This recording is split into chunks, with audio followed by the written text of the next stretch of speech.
اور جانتے ہو دعا کی قبولیت کی ایک نشانی یہ بھی ہے کہ تمہارا درد تمہاری بے چینی کو ختم کر دیتا ہے، تم شکایتیں کرنا چھوڑ دیتے ہو، اللہ کے شکر گزار بننے لگتے ہو، تم لوگوں کو چھوڑ کر اپنے خالق کے آگے رونا شروع کر دیتے ہو، بس دوسروں کو اپنا حال بتانے کی بجائے اپنی خوشیاں بانٹنے لگتے ہو، گناہ تم سے دور ہونا شروع ہو جاتے ہیں، تمہارے گرد ایک پازیٹیوٹی کا حالہ بن جاتا ہے، بہترین آپ جس سے ملیں گے وہ بھی خوش ہوگا، اور جو آپ ہوں گے آپ اپنی ذات سے خوش ہوں گے، مطمئن ہوں گے، اللہ کے شکر گزار بندے بنیں گے، اور نیکیاں تمہیں پسند آنے لگیں گی، تم کو سجدوں میں سکون ملنے لگے گا، تم خود کو دنیا کا خوش قسمت انسان سمجھنا شروع کر دو گے۔ جان لو کہ صرف تمہاری دعائیں ہی قبول نہیں ہوتی بلکہ تمہیں اللہ کی بارگاہ میں قبول کروا دیتی ہیں۔ جانتے ہو دعا قبول ہونے کی بڑی نشانی کیا ہے؟ کہ تمہارا معاملہ سخت ہونے لگے اور تمہاری تکلیف بڑھنے لگے تو سمجھ لینا کہ اللہ کی طرف سے خاص اشارہ ہے کہ عنقریب تمہیں کشادگی ملنے والی ہے انشاءاللہ، اور تمہاری دعائیں بہترین طریقے سے تمہارے حق میں قبول ہو کر تمہارے حق میں کوئی بڑی بہتری لانے والی ہیں۔ جان لو کہ اللہ کا وعدہ سچا ہے، جب وہ رحمان دینے پر آتا ہے نا تو کسی گناہ گار کی چادر کو نہیں دیکھتا، وہ دیکھتا ہے تو چادر پر گرنے والی ندامت کے آنسو کو دیکھتا ہے، اور جو کوئی اللہ سے ڈرتا ہے نا اللہ اس کے لیے نجات کی شکل نکال ہی لیتا ہے۔ پہ مجھے یاد آیا کہ ایک جگہ میں نے حدیث پڑھی تھی کہ جب آپ 3 دفعہ یا رحمان یا رحیم یا رحمان یا رحیم یا رحمان یا رحیم پڑھ کر دعا مانگتے ہیں نا تو تمام فرشتے اللہ تعالیٰ سے دعا کرتے ہیں کہ اللہ تعالیٰ اس کی دعا کو قبول و منظور فرما لے۔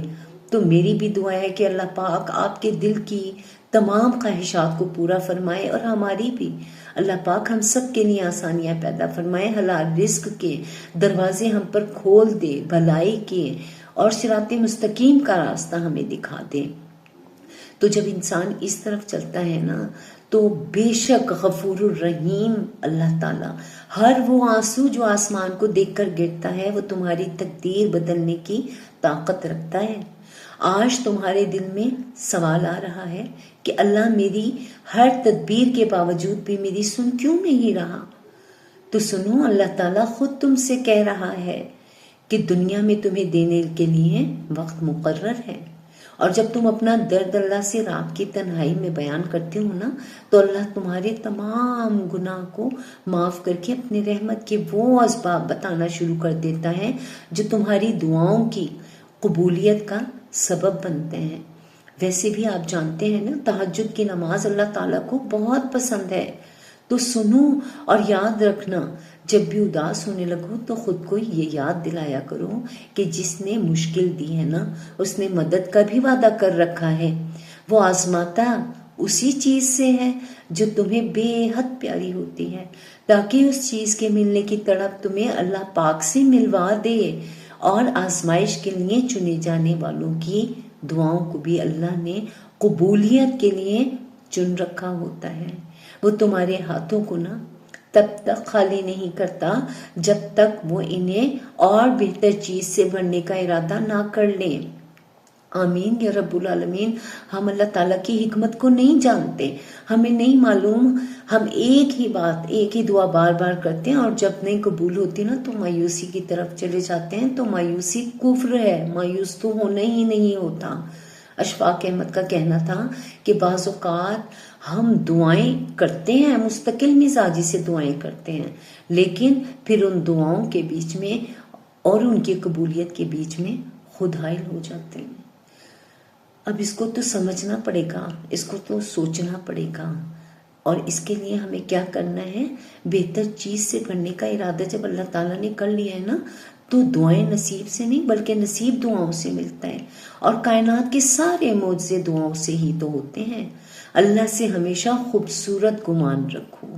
فقط ایک وہی ذات ہے جو اندھیروں میں دیا جلائے رکھنے پر قادر ہے، وہ جو مضطرب دلوں کو سکون بخشتا ہے، اور وہی تو ہے، اسی کا ساتھ ہمت، امید اور حوصلے کا ساتھ ہے۔ یاد رکھیے گا جب تنہا اور مایوس محسوس کرے نا تو ایک کام کیجیے گا، اپنی تمام دل کی باتیں اللہ تعالیٰ سے کہہ دیجیے گا، اور پھر دیکھیے گا کہ اللہ تعالیٰ آپ سے کس طرح بات کرتا ہے۔ ہو سکتا ہے یہ ویڈیو بھی آپ تک اسی لیے پہنچی ہو کہ اس سے آپ کوئی اچھی بات سیکھ لیں۔ اور قرآن میں اللہ تعالیٰ اپنے بندوں کو اس طرح تسلی دیتا ہے کہ مشکل کے بعد اللہ جلد ہی انشاءاللہ تعالیٰ اللہ جلد ہی راحت دے گا آپ کی زندگی میں بھی اور ہماری زندگی میں۔ سب سے خوبصورت وقت وہ ہے جو آپ کا اپنے رب کے ساتھ گزرتا ہے، وہ پھر چاہے نماز کی صورت ہو، قرآن کی صورت ہو یا ذکر کی صورت میں۔ اور جان لو کہ جب اللہ کی مرضی کے بغیر اس کائنات کا ایک پتا بھی نہیں ہل سکتا نا، تو پھر تمہارا اللہ سے بار بار رجوع کرنا، اللہ سے بار بار مانگنا، اس سے مانگنا بے وجہ نہیں ہوتا۔ جب اللہ تمہارے ہاتھوں میں اتنی جان ڈال دیتا ہے کہ وہ دعا کے لیے اٹھ جائیں، تو پھر اللہ ان اٹھے ہاتھوں کی لاج بھی ضرور لگتا ہے۔ اور پتہ ہے کیا، اللہ تعالیٰ یہی تو کہتا ہے کہ مانگنے کی توفیق بھی میں ہر کسی کو نہیں دیتا، میں نے اپنے بندوں کو چنا ہے جنہیں میں توفیق دیتا ہوں ہدایت کی اور دعا مانگنے کی، تو وہ اسی کام میں لگ جاتے ہیں۔ تو تم تو خوش نصیب ہو کہ تم اپنی پریشانی میں اللہ کو یاد کرتے ہو، اللہ سے دعائیں کرتے ہو، اور اس آس پر کہ وہ لاج ضرور رکھے گا۔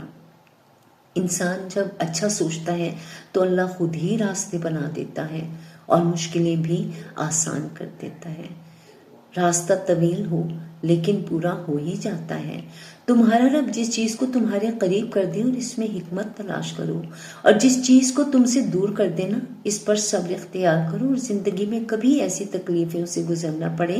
جن کا تمہیں گمان بھی نہ ہو تو اطمینان رکھو کہ اللہ رب العزت نے راحتیں بھی ایسی ہی عطا کرے گا جن کا کبھی خیال بھی دل میں نہ گزرا ہو۔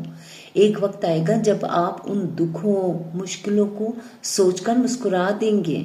جن کی وجہ سے آج پوری رات روتے ہیں۔ بس اللہ سے اتنا مضبوط تعلق بنائیں کہ جس دن آپ اللہ کو آواز نہ لگائیں نا، تو اس دن اللہ فرشتوں سے کہیں کہ میرے بندے کی مجھے آواز نہیں آئی،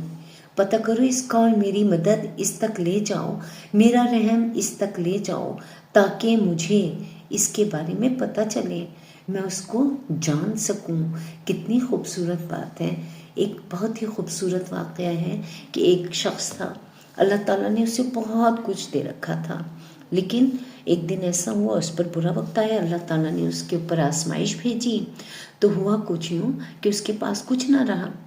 پھر اللہ تعالیٰ کے پاس وہ گیا، مسجد میں نماز پڑھنے لگا، 5 وقت کا نمازی بن گیا اور خوب دعائیں کی۔ فرشتوں نے کہا یا اللہ پاک، یہ بندہ تیرے پاس تیری عبادت کی غرض سے نہیں آیا، یہ تجھ سے مانگنے آیا ہے۔ اللہ تعالیٰ نے کہا ایک وقت آئے گا کہ وہ ٹھیک ہو جائے گا، میری طرف بھی آئے گا۔ اللہ تعالیٰ نے اس کو پھر بہت کچھ بخشا، پھر وہ اپنی دنیا داری میں مصروف ہو گیا۔ پھر ایک دن ایسا ہوا کہ کچھ عرصے کے بعد اس کے حالات پھر خراب ہو گئے اور اللہ تعالیٰ نے اس کو پھر آزمایا۔ یہی عمل 2-3 بار اس کے ساتھ ہوتا رہا۔ وہ مسجد میں جاتا رہا، فرشتوں نے کہا یا اللہ یہ تیری محبت میں نہیں آیا۔ اللہ تعالیٰ نے کہا کہ تو اس کو پھر بھی بخش دو، اس کو پھر بھی بخش دو، یہ جو کچھ چاہتا ہے، جو دنیا مال و دولت چاہتا ہے، اس کو عطا فرما دو۔ فرشتوں نے کہا یا اللہ تیری تو ہی سمجھے۔ اللہ تعالیٰ نے اس کو بہت نوازا، بہت زیادہ نوازا۔ پھر ایک دن وہ بیٹھا تھا، اس کے دل میں خیال آیا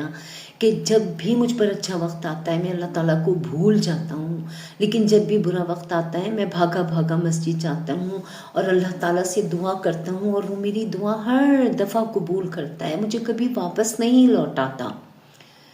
تو اس کے دل نے اس کو ملامت کی، اللہ کی پکار کو اس نے لبیک کہا،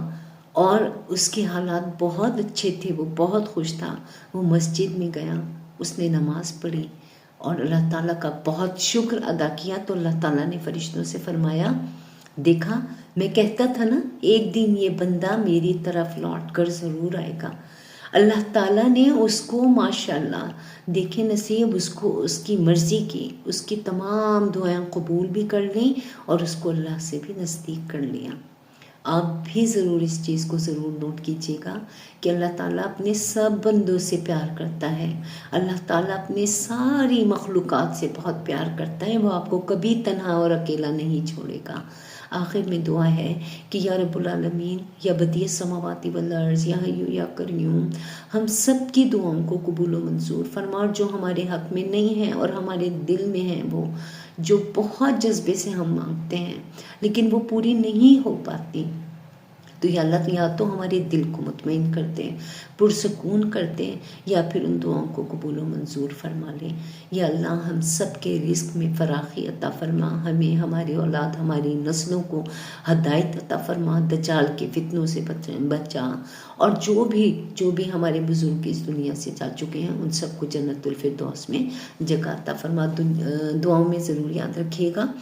اور چینل کو اگر آپ نے ابھی تک سبسکرائب نہیں کیا تو سبسکرائب کر لیں، لائک کر لیں، اور ایسی ہی ویڈیوز دیکھنے کے لیے آپ مزید ہمارے چینل پہ ویڈیوز دیکھیں۔